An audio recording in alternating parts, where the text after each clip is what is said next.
दस्तक देता सूरज दरवाजे पे खड़ा है।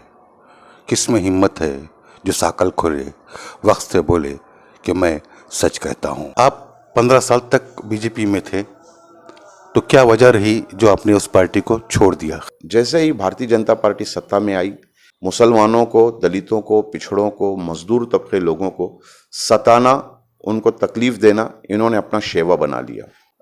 जो मुसलमान अपने शहर में, अपने प्रदेश में एजुकेशन इंस्टीट्यूट्स चला रहे हैं, दर हकीकत वो एजुकेशन इंस्टीट्यूट नहीं है। आदाबर से महाराष्ट्र न्यूज टुडे में आपका इस्तकबाल है। वक्त कड़ा है, दस्तक देता सूरज दरवाजे पे खड़ा है। किसमें हिम्मत है जो साकल खोले, वक्त से बोले कि मैं सच कहता हूँ। सच कहने वालों की तलाश में प्रोग्राम रूबरू में हम मुख्तलिफ शख्सियात से आपकी मुलाकात करवाते हैं। आज जो शख्सियत हमारे साथ में है, जो हमारे मेहमान हैं, वाजिद असलम साहब, जो भारतीय जनता पार्टी में तकरीबन लगभग 15 साल तक जनरल सेक्रेटरी की पोस्ट पर रह चुके हैं और फिलहाल ये राष्ट्रवादी कांग्रेस में स्टेट लेवल जनरल सेक्रेटरी ही है। सही है वाजिद साहब, आपने हमें वक्त दिया उसके लिए बहुत बहुत शुक्रिया है। जैसे कि मैंने कहा कि वक्त कड़ा है और सच बोलने वालों का बहुत आकाल पड़ा है। हम आपसे सच सुनना चाहेंगे। सबसे पहले सवाल, आप 15 साल तक बीजेपी में थे, तो क्या वजह रही जो आपने उस पार्टी को छोड़ दिया, खैरबाद कर दिया? सबसे पहले मैं आपका और आपके चैनल का बहुत शुक्रगुजार हूं कि उन्होंने मुझे मदऊ किया आपके इस हर दिल अजीज़ प्रोग्राम में। उसके बाद मैं आपसे एक कहना चाहता हूं कि अभी आपने पूछा कि भारतीय जनता पार्टी में मैं लगभग 15 साल रहा। बिल्कुल सही बात है। भारतीय जनता पार्टी में मैंने अपनी ज़िंदगी के लगभग 15 साल दिए और ये उस वक्त की बात है जब भारतीय जनता पार्टी का महाराष्ट्र में या राष्ट्र की राजनीति में उतना बड़ा मुकाम नहीं था। हम अपोजिशन में थे और उस वक्त के जो सीनियर लीडर्स थे, जिसमें ख़ास तौर से गोपीनाथ मुंडे साहब, प्रमोद महाजन साहब और दूसरे दीगर नेता, जिन्होंने मुसलमानों को हकीकत में कभी भी समाज से दूर नहीं समझा, समाज के मुख्य धारा में लाने की कोशिश निरंतर करते रहे। और मैं ख़ास तौर से राष्ट्र के नेता गोपीनाथ मुंडे और महाराष्ट्र के नेता जनाब एकनाथ खड़से साहब, इनसे प्रेरित होकर मैं भारतीय जनता पार्टी में आया। जब तक के भारतीय जनता पार्टी विपक्ष में थी तो इन्होंने मुसलमानों के साथ कभी भेदभाव का रवैया अख्तियार नहीं किया। यहिया भाई, आप भी इस बात के गवाह है और दुनिया भी इस बात की गवाह शाहिद है कि सत्ता में आने के बाद दूसरी पार्टियों से लोग जोक दर जोक अपोजिशन को छोड़कर सत्ता वाली पार्टी में जो है तो शामिल होते हैं। लेकिन मेरा मामला थोड़ा सा उल्टा है और सत्ता में आने के बाद मैंने भारतीय जनता पार्टी से किनारा कशी इख्तियार की। उसकी सबसे मेन वजह, जैसे ही भारतीय जनता पार्टी सत्ता में आई, केंद्र की ताकत मिली और फस्ताई ताकतों को एक नया ऊर्जा मिलना शुरू हो गई। मुसलमानों को, दलितों को, पिछड़ों को, मजदूर तबके लोगों को सताना, उनको तकलीफ देना इन्होंने अपना शेवा बना लिया। उत्तर प्रदेश में जो ही रियासती सरकार का वजूद आया, योगी आदित्यनाथ के क़यादत में वहाँ पर स्टेट गवर्नमेंट बनी, वहाँ पर मुसलमानों के और दलितों के साथ में जो दुर्व्यवहार होना शुरू हो गया, जिसमें एक सबसे बड़ा मामला शंभू नाम का कोई गुंडा, जिसे सिर्फ गुंडा कहना मुनासिब नहीं है, वो आतंकवादी है मेरी नज़र में, एक सभ्य समाज के नागरिक की नज़र में, जिसने रकबर खान नाम के एक मजदूर को मजदूरी का लालच देकर अपने खेत में या कहीं लेकर आया सुनसान जगह पर, उसे कुल्हाड़ी से मारा। बाद में सिर्फ कुल्हाड़ी से मारा नहीं, कुल्हाड़ी से मारते हुए वीडियो बनाया। बाद में उसके ऐसे कई वाक़यात आपको कहने के लिए बहुत सारे वाक़यात है। मतलब ये मामला हुआ, समाज दहशत में आ गया। उसके बाद फिर इन्होंने एक नया शोशा लेकर आए एनआरसी के नाम से, सबसे पहले इन्होंने एनआरसी आसाम में लागू की, लेकिन आसाम में हुआ ये कि जो वक्त के प्रेसिडेंट थे मुसलमान, उनके खानदान के लोगों को उसमें से बाहर कर दिया गया। जो आसाम की मुख्यमंत्री थी उन्हें एनआरसी में से बाहर कर दिया गया। मतलब भारतीय जनता पार्टी और फस्ताई ताकतों ने मुसलमानों को सिर्फ तकलीफ देना अपना ऐन मकसद बना लिया। इन तमाम चीज़ों को मद्देनजर रखते हुए मैंने भारतीय जनता पार्टी से किनारा कशी। आप बीजेपी के उस जमाने के मतलब काम करते थे, कार्यकर्ता थे, जहां अटल बिहारी वाजपेयी हुआ करते थे, आडवाणी हुआ करते थे, इस तरह के लोग लीडर हुआ करते थे। मौजूदा क़ियादत जो बीजेपी की है और जिस तरह वो माइनॉरिटीज़ के साथ, जैसे कि आपने कुछ वाक़यात बताए, ऐसे कई सारे वाक़यात हैं। एक सोची समझी साजिश के तहत माइनॉरिटी को और दलितों को, दबे कुचले लोगों को कहीं ना कहीं मेन स्ट्रीम से किनारे करने की कोशिश में लगी हुई है ये सियासी जमातें। तो इस दौर में चूँकि आप राष्ट्रवादी में आ गए, अभी सेकुलर पार्टी में है, जो माइनॉरिटीज़ है, तो इनका जो रोल होना चाहिए इसको जवाब देने के लिए, वो किस तरह होना चाहिए और किस तरह इसका जवाब दिया जा सकता है? यह बहुत अच्छी बात बताई कही है आपने। मैं कहता हूं कि किसी भी सियासी जमात ने धर्म का चोला ओढ़कर सियासत नहीं करना चाहिए। चाहे वो भारतीय जनता पार्टी हिंदू भाइयों के साथ में जो तो हिंदू धर्म के नाम पर राजनीति करे, या दूसरी दिगर कुछ लोगों का नाम नहीं लेना चाहता, वो भी अगर कभी एक धर्म विशेष के लिए राजनीति करते हैं, तो ये तमाम मामलात देश के लिए और हमारी सभ्यता और हमारी संस्कृति के लिए, सकाफत के लिए बड़ी घातक साबित होने वाली है। मेरा सभी देशवासियों से, ख़ास तौर से मुसलमानों से जो है तो एक ही गुजारिश है कि ऐसी पार्टी, आपने अभी कहा कि मैं राष्ट्रवादी में आ गया हूँ, सेक्युलर पार्टी है, भाई ठीक, बहुत अच्छी बात है, लेकिन मुसलमानों ने किसी ऐसी जमात के साथ, मैं यहाँ पर मेरी पॉलिटिकल पार्टी का जो है तो बखान नहीं करूँगा कि आप इसी में आइए, जिस भी जमात में रहे तो उसमें धर्म की राजनीति ना हो, ऐसी सियासी जमात में शामिल होना चाहिए। और मुसलमान नौजवानों से मेरी ख़ास गुजारिश है कि सियासत में अपना रोल बहुत मजबूती से, बहुत सोचे समझे अंदाज में जो है तो समाज के साथ में रखते हुए, समाज के दबे कुचले, और ख़ास तौर से मैं कहना चाहता हूं कि मुसलमानों का एजुकेशन में रेशो क्या है। जो मुसलमान अपने शहर में, अपने प्रदेश में एजुकेशन इंस्टीट्यूट्स चला रहे हैं, दर हकीकत वो एजुकेशन इंस्टीट्यूट नहीं है, मेरे हिसाब से वो जो है तो बिजनेस है। और हिंदुस्तान में एजुकेशन ये नॉन प्रॉफिटेबल बिजनेस है। लेकिन आज मामला ये हो गया, प्राइमरी स्कूल से लेकर तो बहुत बड़े इंस्टीट्यूशन तक इंडस्ट्री बन गई, सब ये इंडस्ट्री हो गई है। तो मेरा बोलना वही है, आपके माध्यम से मैं जो है तो जनता के सामने ये बात रखना चाहता हूँ कि, और ख़ास तौर से अगले एपिसोड्स में, अगले इसमें जो है तो आपसे गुजारिश है कि आप बड़े एजुकेशन इंस्टीट्यूट के जो तो सदर हैं या जो बड़े बड़े पदाधिकारी हैं उनके साथ में लाइए, उनको बताइए कि मुसलमानों का एजुकेशन में ड्रॉप आउट कितना है, मुसलमान बच्चा पहली से चौथी तक कितने जाते हैं, 7वीं में कितने छोड़ देते हैं, 10th के बाद तो बराए नाम 12वीं ग्रेजुएट 5% भी नहीं हो पा रहे थे। अब चले ठीक है, थोड़ा समाज सुधरना शुरू हुआ, कुछ समाजी तंजीमों ने जो है तो अपना मामला देश के सामने रखते हुए, जनता के सामने रखते हुए थोड़ा सा आगे बढ़ाने की कोशिश किया, लेकिन आज भी वही ढाक के 3 पात है।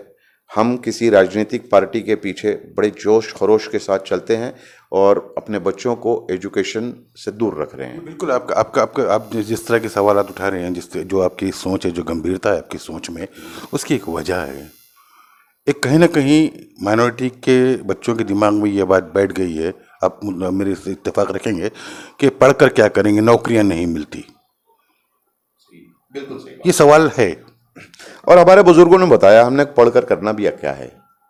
अगर कभी उस हिसाब से देखा जाए, यही चीज़ अगर कभी हमारे पड़ोसी शहर जालना का वो बच्चा, नौजवान बच्चा, वो सोच लिया था कि मैं पढ़कर क्या करूँगा, मेरे घर में तो वसाइल नहीं है, मेरे वालिद रिक्शा चलाते हैं, मेरी वालदा जो है तो किसी के घर में शायद काम करती हैं, वो भी अगर कभी ये बात सोच लेते तो आज वो कलेक्टर नहीं होते। लेकिन मेहनत किया उस बच्चे ने, और आज अल्हम्दुलिल्लाह हमारे औरंगाबाद शहर के 2 बच्चे IRS में जो है तो नौकरी कर रहे हैं।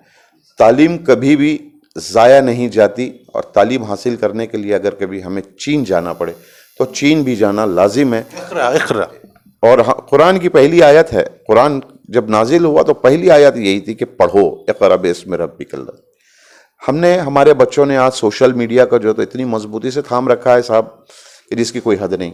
नशे का मामला आप देखिए, दूसरे इलाकों में कितना है नहीं पता, लेकिन ग्रीन बेल्ट में नशे का कारोबार अपने उरूज पर है। पिछले महीनों में कई मर्डर्स का मामला जो है तो हुआ, जिसमें से कातिल भी हमारे ही समाज का है, मकतूल भी हमारे, पीने वाले भी हम ही हैं, बेचने वाले भी हम ही हैं। और ये कारोबार कोई छोटा नहीं है। एक एनालिसिस है, एक तज्जिया है, उसकी पूरी रिपोर्ट्स हमारे पास, हमारी ऑर्गेनाइजेशन, हमारी संगठन के पास मौजूद है। तकरीबन 200 करोड़ रुपए का कारोबार है ये नशे का, सिर्फ औरंगाबाद ज़िले में 200 करोड़ रुपए का। 80 करोड़ रुपए तो मतलब डिपार्टमेंट्स समझते हैं कि नहीं ठीक है 80 करोड़ तक के है, लेकिन 200 करोड़ रुपए का है। कोई बोलने वाला नहीं, नस्लें तबाह हो रही है। संजीदगी से सोचने का इस पे ज़रूरी है।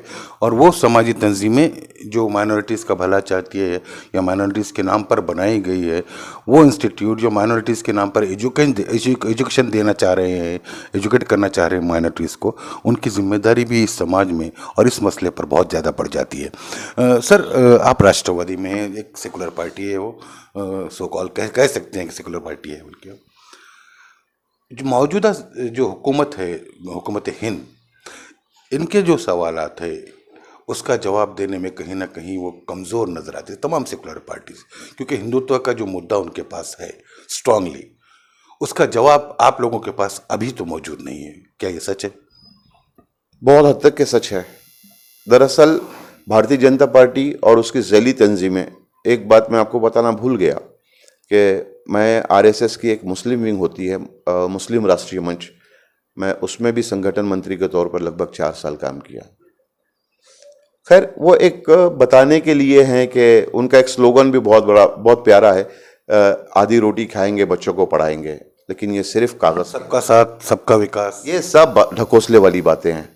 धर्म की अफीम इस तरह चटाई है, हिंदू धर्म के लोगों ने धर्म की अफीम इस तरह चटाई है कि आज देश के 80% लोग जो मुसलमान नहीं हैं, हम तो 17-18% है, लेकिन 80% 83% लोगों के बीच में जो है धर्म की अफीम को इतनी बेइंतहाई से जो तो घिस घिस कर चटा दिया गया कि ना उन्हें महंगाई समझ में आ रही, ना कौमी यकजहती से उन्हें कोई सरोकार है, और ना ही कोई मामला ये है। मैं मेरे बचपने की बात कहता हूँ, शायद आपने भी जो तो अपने बचपने में जो तो हिंदू मोहल्ले में ज़िंदगी गुजारी होगी। मेरा पूरा बचपन जो तो हिंदू मोहल्ले में गुजरा। कभी दिवाली, ईद, होली, गणेश चतुर्थी, इसमें हमने कभी फ़र्क महसूस किया ही नहीं। लेकिन आज 2014 के बाद से, जब से ये फस्ताई ताकतें, और ख़ास तौर से मैं आपके चैनल के माध्यम से बड़ी कड़वी बात कहूँगा, इसके लिए आपका चैनल जिम्मेदार नहीं रहेगा, उसका पूरा जिम्मेदार मैं, वाजिद असलम। रंगा बिल्ला की सरकार जब से आई है, जब से इस देश में जात, धर्म, इसका मामला इतना उरूज पर चला गया कि कल तक जो एक दूसरे के हाथ का निवाला लेकर खा लिया करते थे, आज एक दूसरे को देखना पसंद नहीं कर रहे। और कुछ भारतीय जनता पार्टी के नेताओं ने इसी को अपनी सारी जिंदगी समझ लिए, और उन्होंने ये भूल गए असल में कि उन्हें भी कभी सत्ता से उतरना पड़ेगा। एक बात आपने कहा कि सेक्युलर पार्टीज कमज़ोर पड़ रही हैं। साहब, कमज़ोर नहीं हैं, लेकिन हर राजनीतिक पार्टी के राजनीतिक नेता के पीछे कहीं ना कहीं कुछ ना कुछ काला धब्बा रहता है। उसका पूरा फायदा इस सरकार ने ईडी, CBI और दिगर सरकारी महकमों के तहत उन्हें इतना जेर कर दिया, इतना दबाकर रखने की कोशिश कर रहे हैं। और वो नेतृत्व जो समझ रहा है कि हम इन्हें दबाकर जो तो ख़त्म कर देंगे, वो ये भूल जा रहे हैं प्रेशर कुकर की भी एक लिमिट होती है, एक हद तक के बर्दाश्त करता है, और जब फटता है साहब तो बड़ी तकलीफ होती है। वक्त सबका बदलता है। वक्त सबका बदलता है। मैं नहीं चाहता, देश का कोई भी नागरिक नहीं चाहता कि जो दबाव यंत्रणा से, जो प्रेशर कुकर में जो है तो एक दलितों को, मुसलमानों को, पिछड़ों को और कुछ राजनेताओं को जो दबाया जा रहा, जिस दिन ये प्रेशर कुकर फट जाएगा तो वो दिन बहुत दूर नहीं, जैसे आज हमारे पड़ोसी मुल्क श्रीलंका का हाल है, जहां के बहुसंख्यक लोग आज उसी कायदों के खिलाफ हो गए, उनके घरों पर धावा बोल दिया। कोई बैद नहीं कि कल हमारे मुल्क में भी ये मामला आए, लेकिन हम अल्लाह से दुआ करते हैं कि ऐसी बुरी हालत हमारे देश की ना हो, जो हमारे बचपने में या जो 2014 से पहले के जो मामला थे वो फिर से सुधर जाए, हम फिर एक ही प्याले में खाए पिए मोहब्बत यकजहती से। यहाँ पर एक शेर बहुत अच्छा लगेगा कि हिंदू भी मज़े में है, मुसलमान भी मज़े में, इंसान मर रहा है यहाँ भी और वहाँ भी। सर, आखिरी सवाल आपसे कि चूँकि हम एक डेमोक्रेसी में रहती है, हमारा एक सेकुलर मुल्क है और हम दुनिया की बड़ी सेकुलर मुल्क में कहलाए जाते हैं, आप हमारी डेमोक्रेसी का फ्यूचर किस तरह देख रहे हैं? आपको अभी भी लगता है हमारे मुल्क में डेमोक्रेसी बाकी है? कहने के लिए है, पेपर पे तो है, कागज पे है, सिर्फ कागज पे है। ये मुल्क आज हिंदुस्तान, जिसे दुनिया का सबसे बड़ा डेमोक्रेटिक कंट्री कहते हैं, 4 राजनेता और 4 बड़े घराने ये चला रहे हैं, जिसमें से 2 बड़े नाम अमित शाह साहब, मोदी जी, तीसरा नाम कभी कभार मीडिया में आता है नितिन गडकरी जी का। उस आदमी का विजन बहुत क्लियर है, जात धर्म के खिलाफ कभी नहीं बोले उन्होंने।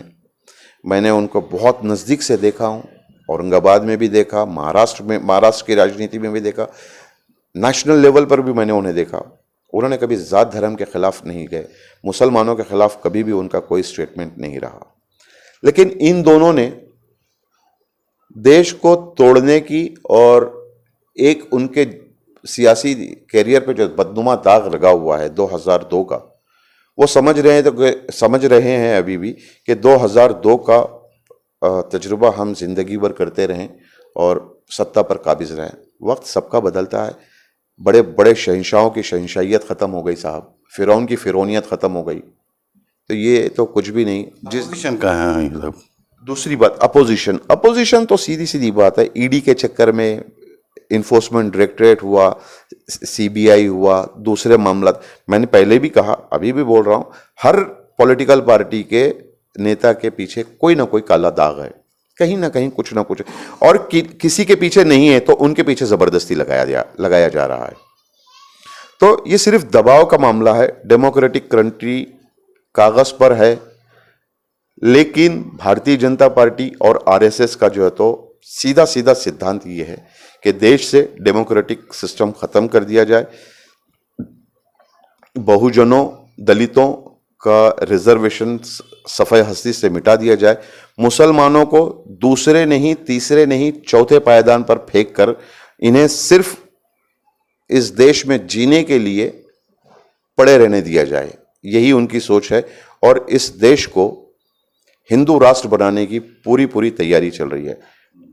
मतलब इनकी जहनियत नारंगी हो चुकी है, इनके दिमाग में फस्तानियत घुस चुकी है।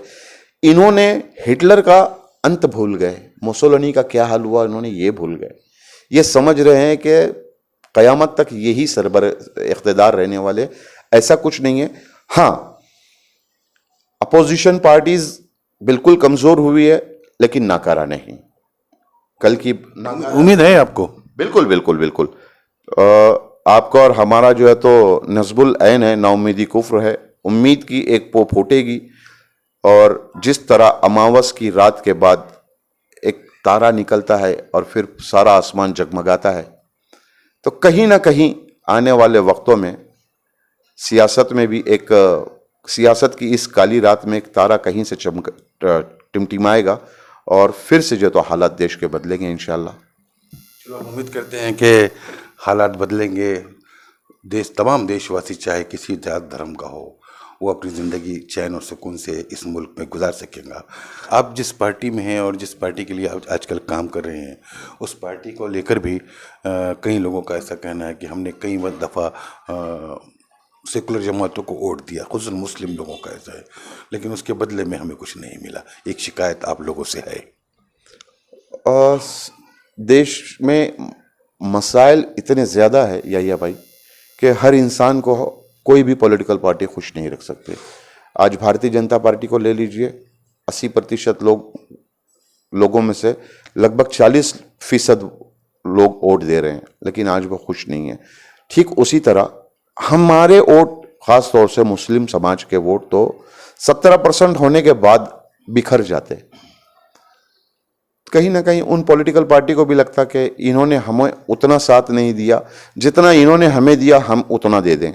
रही बात कि सेक्युलर पार्टियों ने मुसलमानों को क्या दिया, कांग्रेस, राष्ट्रवादी या दूसरी दिगर सेक्युलर पार्टीज मुसलमानों के साथ में उतना भेदभाव, उतना लाचारी, उतना दबाव का मामला कभी नहीं किया जितना ये कर रहे हैं। बावजूद उसके कि मैं आज जिस पॉलिटिकल पार्टी में हूँ, मैं अल्पसंख्यक डिपार्टमेंट का, अक़लियती डिपार्टमेंट का जनरल सेक्रेटरी हूँ महाराष्ट्र का, राष्ट्रवादी कांग्रेस पार्टी में। मैं अपने तौर पे जो है तो वो तमाम तर कोशिशें करूँगा जिससे मेरा समाज, दलित समाज, पिछड़ा हुआ समाज सियासी, माशी, तालीमी और दिगर मामलात में जो है तो अपनी ऊंचाइयों तक पहुँचे।